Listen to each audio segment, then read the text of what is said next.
And it's October 6th, 2025, and this is season 4, episode 28 of Two Guys on Politics, broadcasting on the U.S. Arab Radio Network on WNZK AM 690 radio, as well as on YouTube at twoguysonpolitics.com.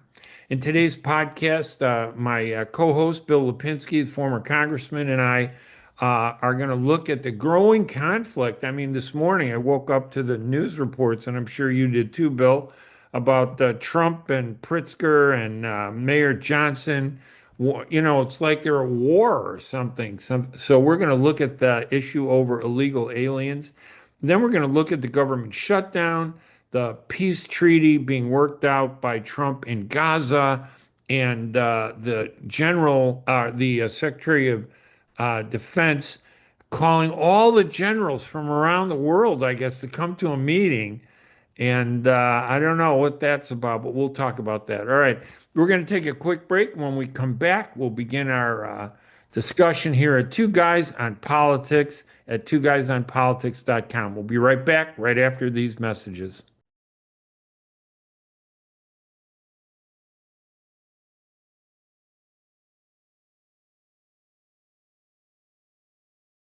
I'm Ray Hanania. I'm Bill Lipinski, and this is Two Guys on Politics. And I'm with my very good friend, the distinguished journalist, Ray Hanania. Good And morning, Ray. good morning, Bill Lipinski. As everybody knows, Bill served in the as an alderman and a member of the Democratic organization in Chicago for years. He knows Chicago, he knows Congress, and he knows the national scene. He's been at both levels. Bill, and that brings us to this our first topic on the agenda. All morning today, and today, of course, for everybody is October 6th, Monday, when we're taping this. It's just been the news. First, it was Pritzker, then it was Trump. They were all holding press conferences. Then it was Johnson. And it has to do with Trump ordering National Guard troops from Texas to come to Illinois to arrest illegal aliens. And they've made it look like Illinois, when you watch Pritzker and Johnson, it's like the U.S. is invading Illinois, that they're sending troops to take over the state. It's like a movie on TV, that movie Civil War, that was on in the movies about a year and a half ago, about I think it was a play on Trump being elected because the guy who played the president looked just like Trump. And they ended up killing him at the end of the movie. It was like a scary movie when you think about it. But what have you seen at all so far? What's your react to all this? Well, first of all, as you know, excuse me, my position has been it's against the Constitution for the president to send in troops to any state that the governor doesn't ask him to do so. Okay. That's number one. Number two, there's a judge appointed by Trump in the Portland area that has barred him from sending troops into Portland, Oregon, because she said he talks about the crime. The crime is nowhere near what he says it is. And he doesn't have, once again, the power to do so because it's a sovereign state. The governor doesn't want it. So what he decided to do then was to send some National Guard people from California into Portland. Well, the judge quickly had another decision saying that you can't do that either. That is against the Constitution. So I know Chicago is playing it up very big. It's being played up very big in the Wall Street Journal, the New York Times, and probably the Washington Post. I really don't feel such a concern about it. Of course, I no longer live in the city of Chicago. Maybe if I lived in the city of Chicago, I would be more concerned about it. But I don't like the idea. But what is even worse is that the people on the left are trying to equate legal immigrants with the people who are illegally here. Okay?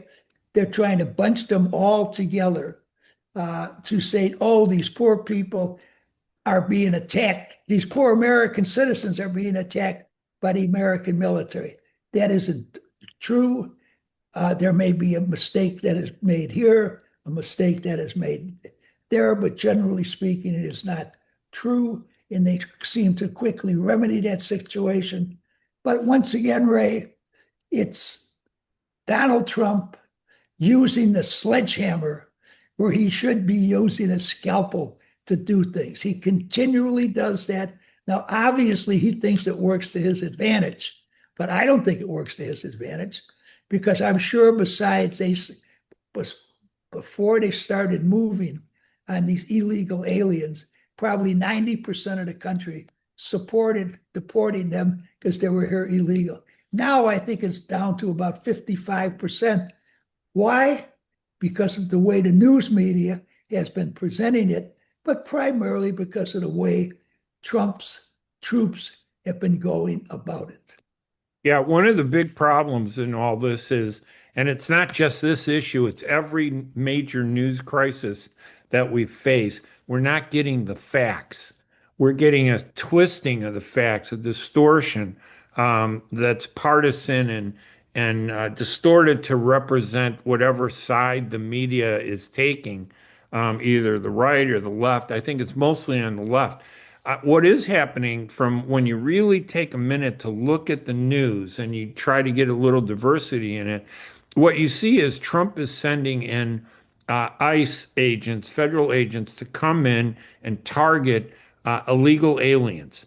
In the process of doing that, the opponents like Governor Pritzker and Mayor Johnson see this as an opportunity to strengthen their political ambitions.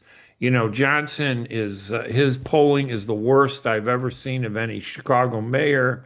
He needs to boost himself up, and there's nothing like not just having the divided black voters on his side, but he wants to get Hispanic voters on his side. And as we know, Pritzker wants to run for president. And that's 3 years away, but he started early. He has the money to do this, billions that he can waste on himself and not doing anything for us. But what I've noticed is that the people being arrested are not all illegal immigrants. They're protesters that are confronting the ICE agents and federal agents. You can scream and say whatever you want from the sidelines, but you can't antagonize or interfere with a police action. And they're being arrested for that. Now, they're making it sound like they're being arrested because they're targets of this, ICE crackdown on illegal immigrants. And I think that you raised a very good point that the Trump is focused just on illegals, but he may doesn't care about the legals who are defending the illegals.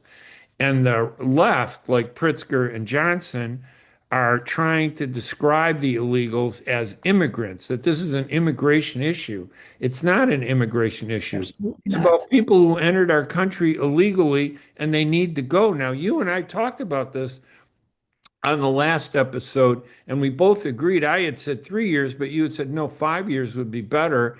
I agree with you the more I thought about it. If you're in this country illegally, what they should do is sit down together and come up with a plan to make people legal. If you're in this country 5 years or more, you can stay and do it from inside the country. But if you're under 5 years, you need to leave. You're illegal and you shouldn't be allowed to come back. You should apply and then be allowed to come back once you're vetted and we can tell whether you're a good person or not. And those 5 years or more, they can stay if they've never had a problem, major criminal problem. Correct. A ticket. It's not, a driver's, motorist ticket wouldn't be considered a problem, I don't think. But you haven't committed a major No, crime. So that's what the problem is. But nobody's focused on the problem. It's so politicized. If you hate Trump, you're on the side of the illegal aliens who are immigrants who are just trying to live their lives. Those poor people that came to our country, they snuck in and they're doing whatever they're doing and taking our, advantage of our country. Poor people. And I do feel sorry for them. I Um, do too. and then on the other side, it's, these illegals, a lot of them are criminals. Not all of them, but some of them are. And they've committed crimes. They sneak into this country, these drug dealers from Sinaloa, Mexico. But I did hear one important fact that I thought was interesting. The largest influx of illegal aliens isn't from Mexico or Central America. It's from China. It's from Asia.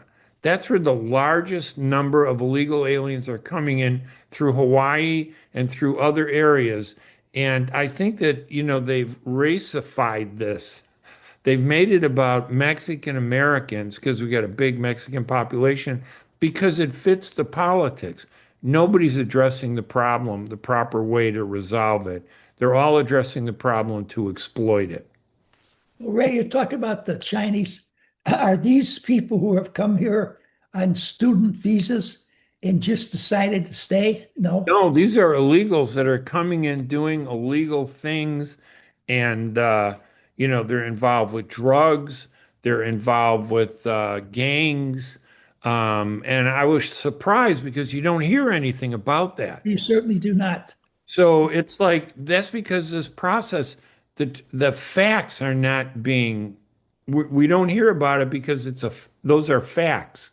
The only thing we hear about are the subjective political exploitation of the topic to benefit a partisan political campaign. Johnson wants to get reelected, and right now he's thinking maybe one of the best things I can do is jump all over this immigration issue. And Pritzker is trying to lay a foundation like he's the voice against Trump. Because have you noticed anyone else other than maybe was it Gavin Newsom Yes. challenging Trump? I don't see Newsom on TV as much as I see Pritzker, maybe because we live in Illinois. But when you go through the Wall Street Journal and the New York Times and major media, I see Pritzker all over the place. Oh, yes, absolutely. Because Newsom is embedded in the story. he's somewhat of a new face nationwide. That's why they're covering him more than they're covering the governor of California. The governor of California has been around for quite a while. He's been on the national news quite a bit, but Pritzker is a new person. He's a very articulate individual. Everybody knows he's got a ton and a half of money. So Yeah. people generally like to be nice to him. Right, because they profit from it. And as we know, the big problem with the national media is they're not really independent. They're controlled by five corporations, control all the national media, and it is about money.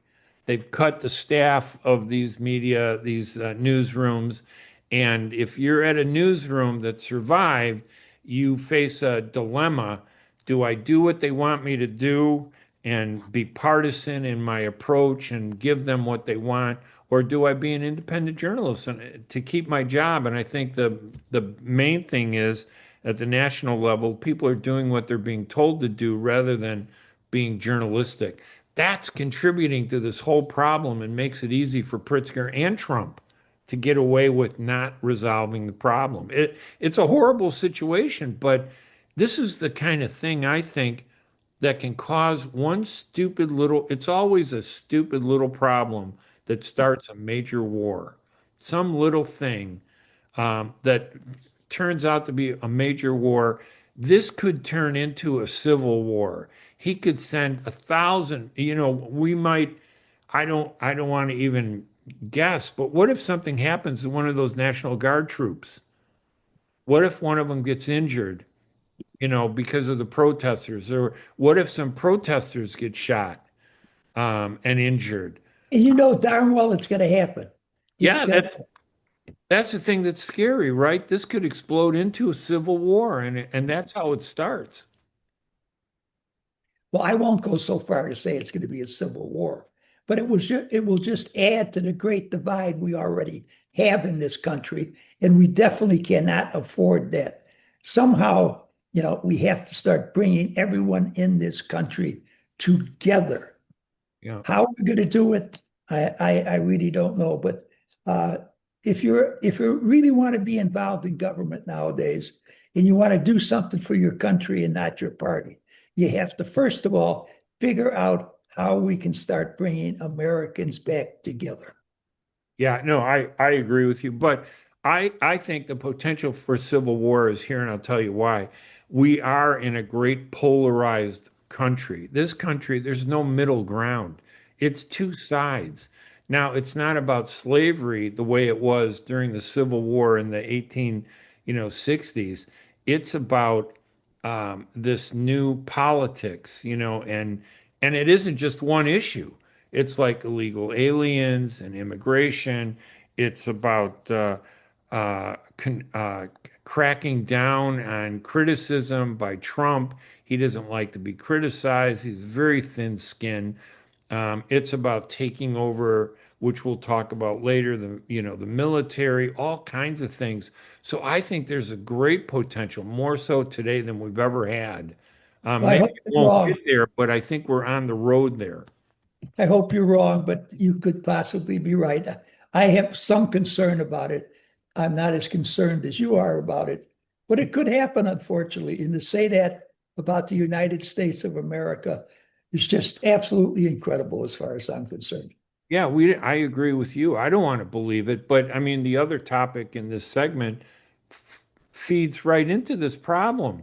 Well, the government shut down in Washington, D.C. because they can't come together on a spending plan to keep all the departments open.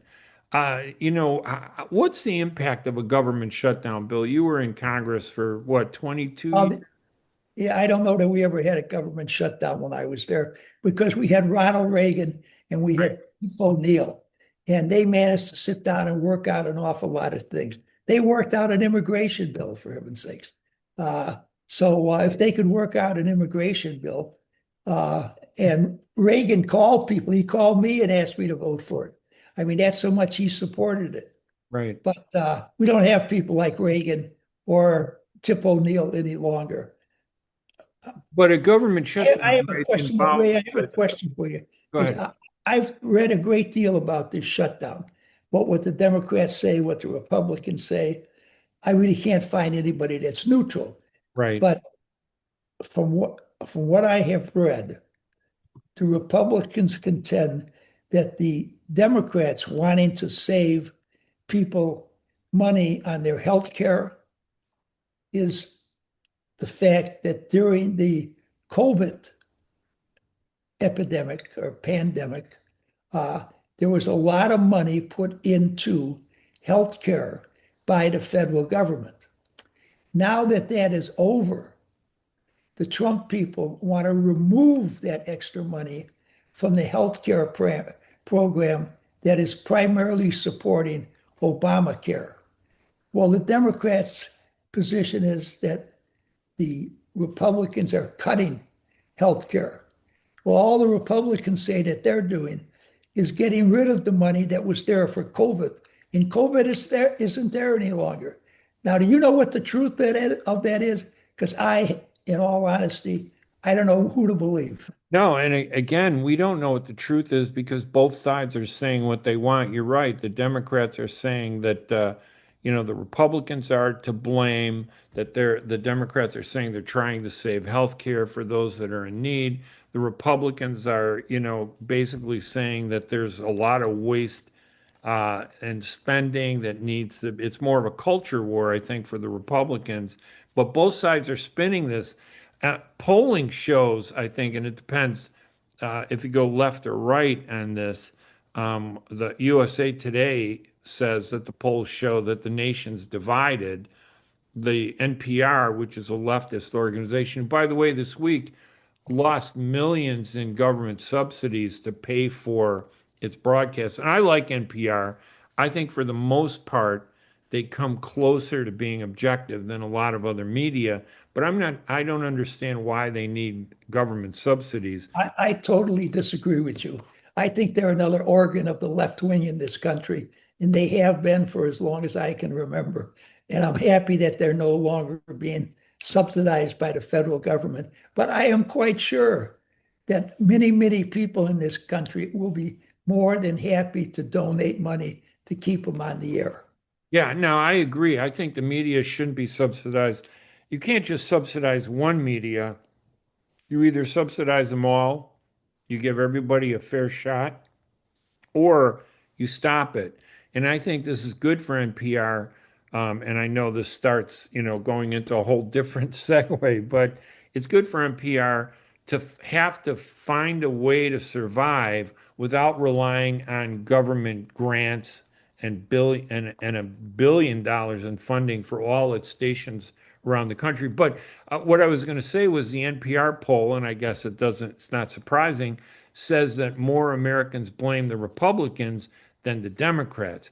What was interesting, it seemed like all the Republicans, when I was watching the news, were saying, "Oh, the government shut down because the Democrats did this." And instead of responding against that, the Democrats focused more on, well, the problem is, providing health care to the needy and seniors and cutting Medicare and stuff like that. But they never got to the crux of the issue that it's the Republicans that are forcing a shutdown. Because I heard, one point where President Trump said, yeah, we'll get this shutdown, then I'll be able to fire everybody that I want to fire from the government. And I assume, Bill, and this is what I meant, you being in Congress before, when we talk about a government shutdown, it's services that the government provides, like government agencies, right, that are impacted. Well, All, yes, that's what it is. But Ray, do you know of any essential federal government employee that isn't working? And we've had the shutdown going on for what now, 5 days, 6 days. These people continue to work. yeah, They're not getting paid, but they continue to work. But as soon as a budget is passed, they'll get their money back. yeah. It really has very little effect upon the average American citizen. Has the shutdown affected you? If you weren't in journalism, if you didn't follow what your government was doing, would you even know there was a shutdown? No, I honestly I haven't seen anything. Maybe they said it won't impact your Social Security check. You're going to get that. So I don't know. What do I get from the federal government? Maybe Social Security, um, and that basically is about it. What I am getting though more of is a lot of war of words that's polluting, my eardrums, and this crazy hatred between the right and the left is really destroying this country. I just want to say a very interesting thing. Just I want to mention this briefly, and I know we got to move on. But Bishop Cardinal Dolan of New York, probably the most famous, well-known cardinal in the United States of America because he is from New York. He was on a Fox program and he spoke very, very highly of Charlie Kirk. Uh, Okay, called him a new St. Paul and so forth and so on. Was very very friendly towards Charlie Kirk. And he said that he didn't even know Charlie until he was assassinated. And he used the word assassinated. And he read up on Charlie, and he was a wonderful fellow. You would not believe the outcry against Cardinal Dolan from people who are Catholic and belong to the Catholic Church and contend they are practicing Catholics on how terrible this was for Cardinal Dolan to, praise Charlie Kirk like that.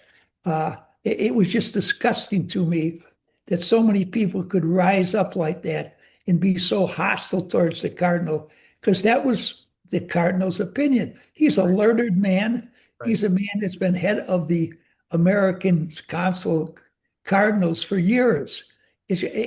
That shows another divide, though, that we have in this country within the Catholic Church itself, the largest denominational church, we have in the United States. But how many people are and I'll say it, pro-American, how many people are anti-American?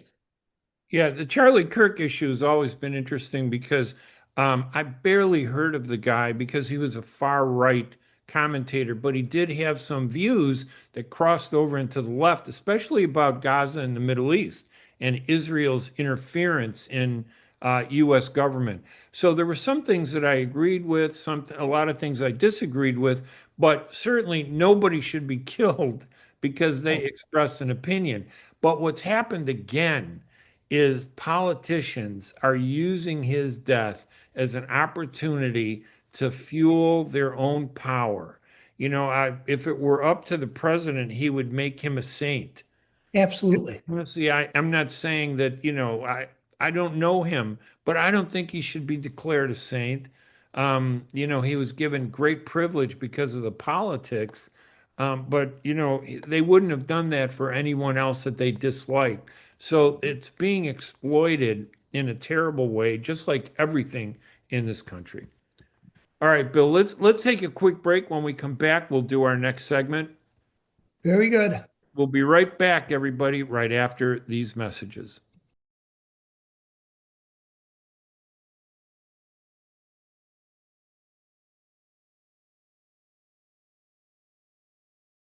And welcome back to Two Guys on Politics with my co-host, former Congressman Bill Lipinski, and myself, Ray Hanania. You could always go to our website at Two Guys on Politics, subscribe to the channel on YouTube. You can support us. You can also email us, and if I get emails, I'll share them with Bill. And if Bill gets emails, he'll share it with me. And we can talk about if you have any issues that you want to raise or talk about. We're happy to do that and bring it out. So we want to keep it open. You don't have to agree with us. You can disagree with us. This is a discussion about topics, and there's no uh, polarized divide here on this show. We're No, right in the absolutely middle.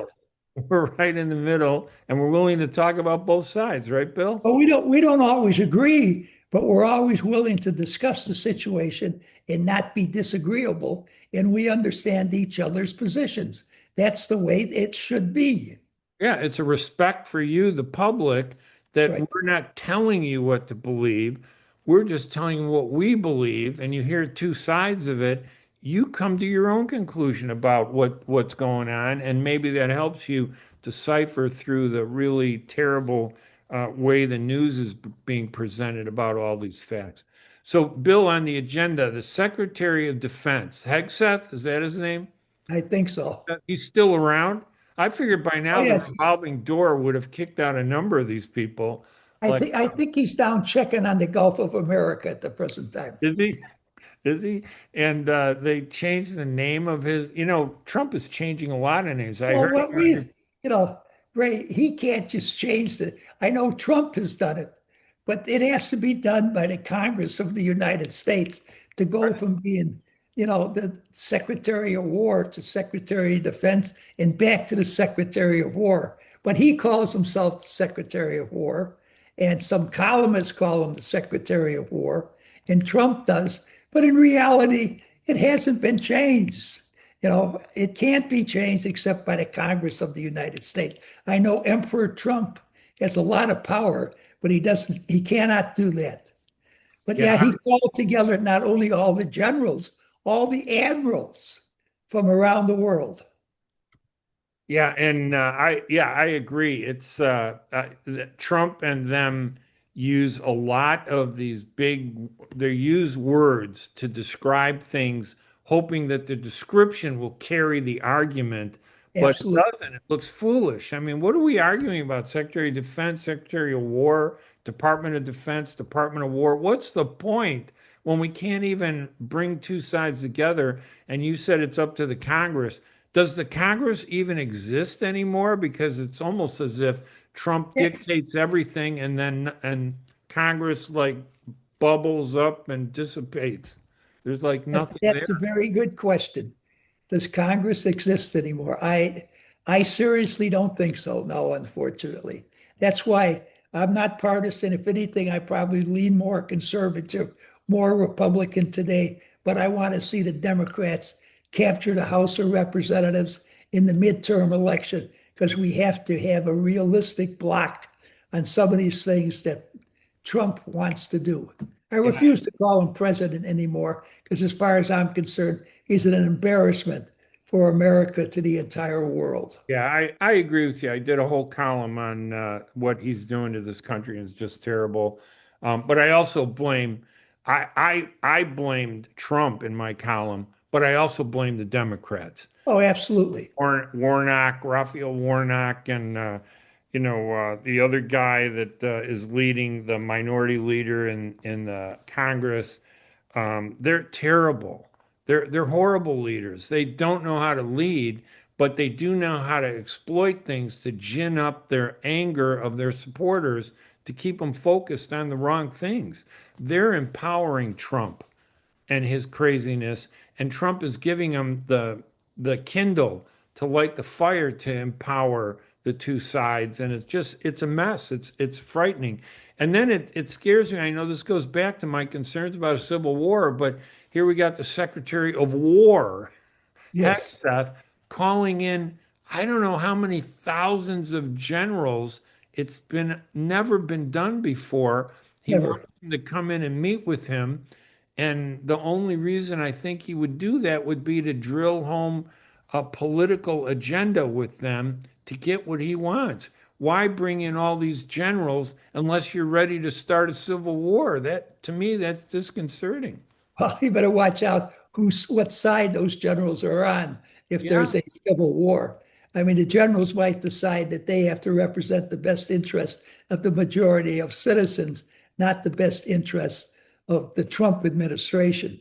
Well, one of one of the most hypocritical aspects of calling all these people together was that he strutted around the stage showing everybody he was the Secretary of War, right. which I refuse to call him, and I won't for the rest of this program, the Secretary of Defense, showing people how important, how significant he was, that he could call all these generals and admirals together. And then he talked about very incessantly women not really being in combat, that they can be in the military, but they shouldn't be in combat. Now, I will agree with you or him or whoever takes the opposite position. I don't like the idea of women being in combat. I'm old fashioned. I just don't think it's right. But it's a free country. If they want to be in combat, that's fine with me. Okay. Right. But they have to live up to the same standards that a male has to live up to physically. Okay. They cannot, if a male has to do 30 push-ups, the woman has to do 30 push-ups. Right now, I understand she has to do maybe 15 to 20 push-ups. In No, other not words, being a soldier should have the same requirement of being a soldier, regardless absolutely of who's going to be the soldier, right? right. So that was the one, that was a big issue. Now, another big issue is that he doesn't want any fat generals. Okay. He wants his generals and his admirals to be in great physical condition. And during the course of him strutting around the stage and belching these magnificent thoughts that he had, he said his two favorite generals were number one, a guy by the name of George Patton. Okay. Now, George Patton had to be at least 25 pounds overweight. And his other favorite general was General Schwarzkopf, who led, the invasion of, what was it, Iran or Iraq or wherever he was. Operation Desert Storm. He was in charge of operations. He was probably 50 pounds overweight. So he wants his generals to be in great physical condition. Yet the two generals he admired the most were between 35 and 50 pounds overweight.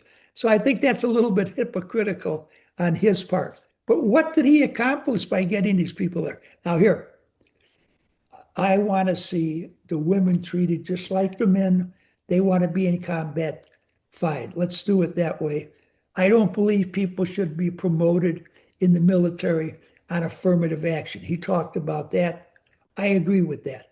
How much of that is done, I really don't know. It would seem to me that when you're in the military, people are primarily interested in can you do the job? Are you equipped to do the job? Do you want to do the job? They don't really never seem to be, since the end of the Second World War, concerned if you were white, if you were black, if you were Hispanic, if you were Asian. Everyone seems to have done pretty well as far as rank in this country in the last 20, 25 years, no matter what the color of your skin was. So, I think that's a good aspect. But he seemed to frown upon that. So I'm not happy with him. I wasn't happy with him when he was chosen. I was really very surprised that he wound up being confirmed by the Senate. I thought, sure, some of the more middle of the road Republicans would vote against him, but I guess they had their arm twisted by President Trump to support him. So he's in there, but I certainly do not think that much of it. He could have sent emails to all these guys, all these admirals and generals. I wonder how much it That cost. would create a paper trail. Yeah, well, I wonder how much it cost to bring all these guys together. It's just amazing. I mean, what's scary to me is, yeah, all these issues, but what's scary to me is why do you want to bring all these generals together unless you're planning something, unless you're readying for something? I really think Trump is readying for a war. And I really believe that Trump is attacking Venezuela not because they're bringing fentanyl and drugs into the U.S., because I don't see how Venezuela directly competes with the drugs that are coming through the Sinaloa cartel through Mexico, where the real problem is. He wants to start a war with Venezuela so he can extend his presidency. And the more I talk with people, I'm telling you, people believe that. They think that, in fact, is what part of the problem is, that he's doing this because he wants to take over like a dictator or a tyrant to run this country because he thinks he knows best. And the more I learn about Trump, the less I have confidence that he knows anything. He's a terrible business person. He's had a lot of problems. His decisions have not, his promises have all been broken. He hasn't done anything that he promised. He hasn't ended any wars. We got all these wars that he's starting and that he's allowing. So to me, it's frightening because I still believe we're on the edge. And it doesn't take much to fall over and find ourselves in a civil war. It just takes a handful of crazy people to go berserk and start shooting at each other. I And wish we you'd get tone drawn in. down that. I wish you'd tone I down can't. you I'm have to afraid speak. of that. I'm afraid this program is going to get to be known as one guy on politics because you will vanish someday. Well, yeah, right. One day they could be knocking on my door and I'll be gone. I'll be out in Bedford Park in that ice facility. Exactly. So and they'll say that I'm an illegal immigrant Oh, because no, I happen no to be question Middle about Eastern. it. I know that guy, I'm Mahmoud Khalil, that student at Columbia University. I met him when I was in Dearborn, and he seemed like a real, when you talked to him, he was just a reasonable guy. He just said, we were negotiating with the university. We were trying to get the protest, to be under control the way the university wanted, but the university had these ridiculous demands that they wanted us to not criticize, not protest. And we said we couldn't do it. And the next thing we knew, after 10 days of negotiations, they just cracked down and arrested everybody, beat everybody over the head, and then announced that they were going to be thrown out of the country without even due process. You know, Well, if there is a program next week, still called Two Guys on Politics, we can go into that in depth and discuss that situation. Okay. yeah, no, I know it's terrible. All right, this meeting with the generals and the women, did we work that one through? I mean, you're not worried about We worked it through. implications. You don't have any worries about implications. I mean, is it a publicity stunt? In other words, you think more than a I serious think he concern? called them all to get together because he's the Secretary of War. He's this powerful, important man. So he brought in all these generals and admirals to show everybody how important he is. And he strutted around the stage for about 40 minutes. And then we had Trump come on and say how their troops are going to be used to put down these terrible, terrible crime situations that exist in American cities. Of course, every city mentioned is one with a Democratic mayor. Now, I agree there's a lot of crime in big cities, but there always has been a lot of crime in big cities. Perhaps it's a little worse now than it ever was before. But something people should realize that the vast majority of the crime is black on black.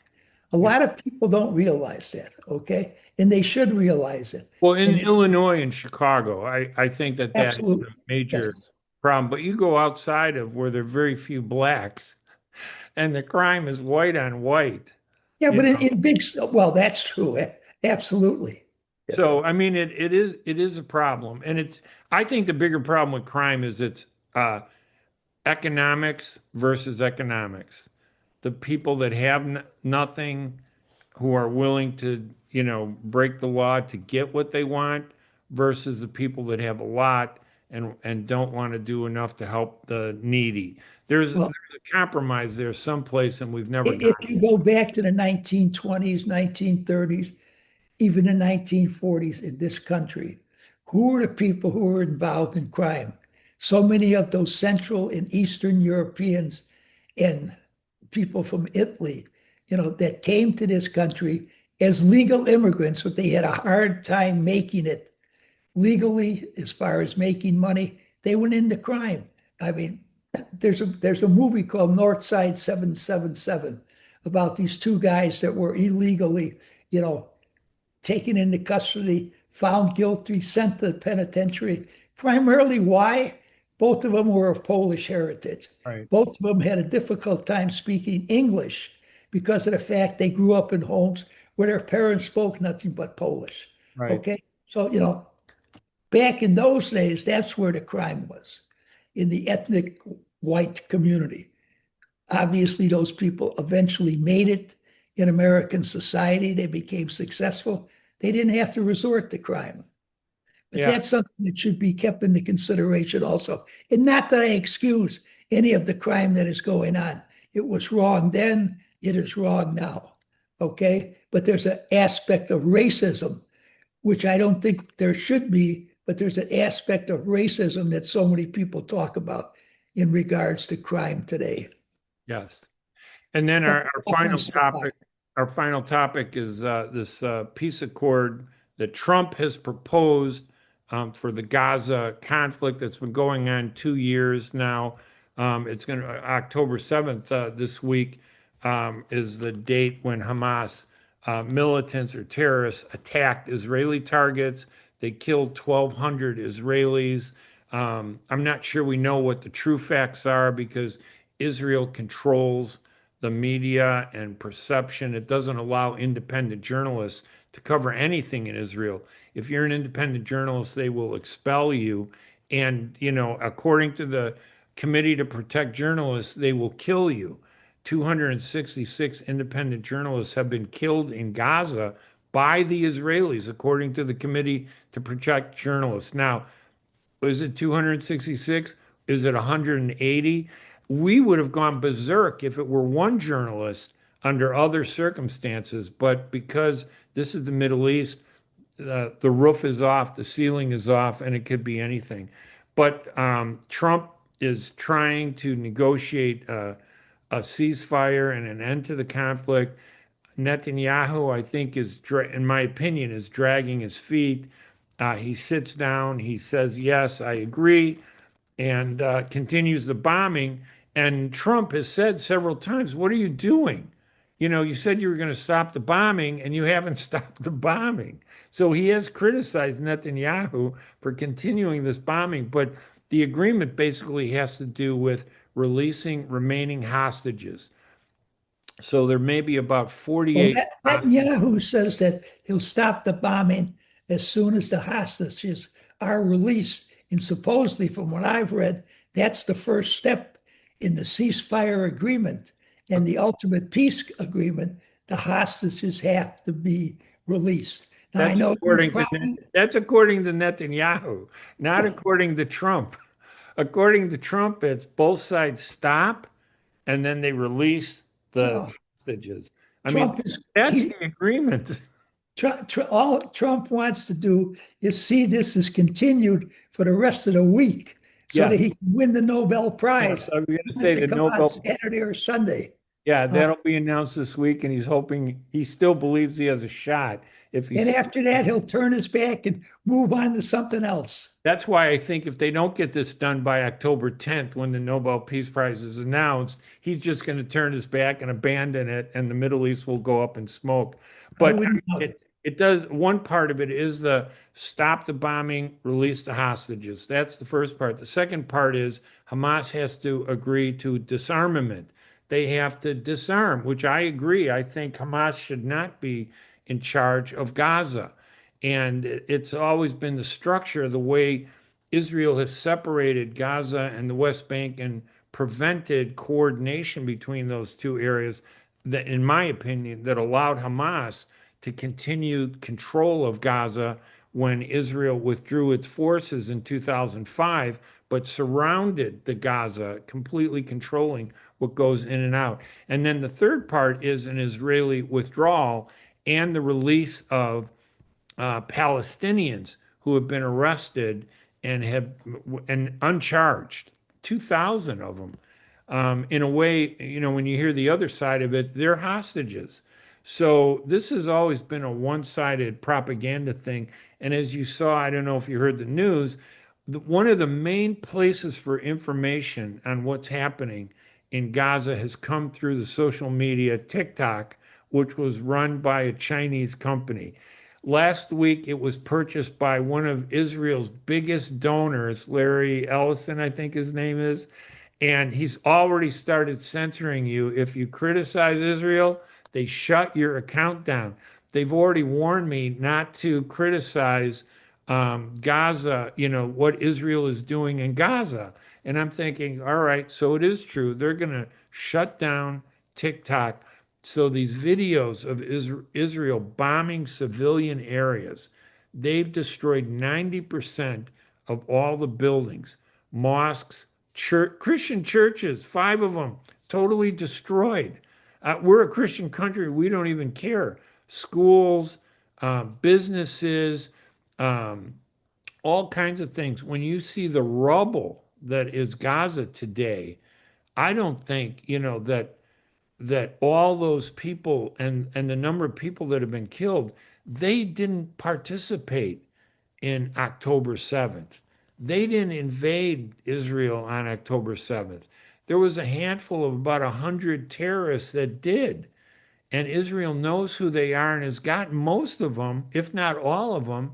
But Netanyahu is using this to take over Gaza.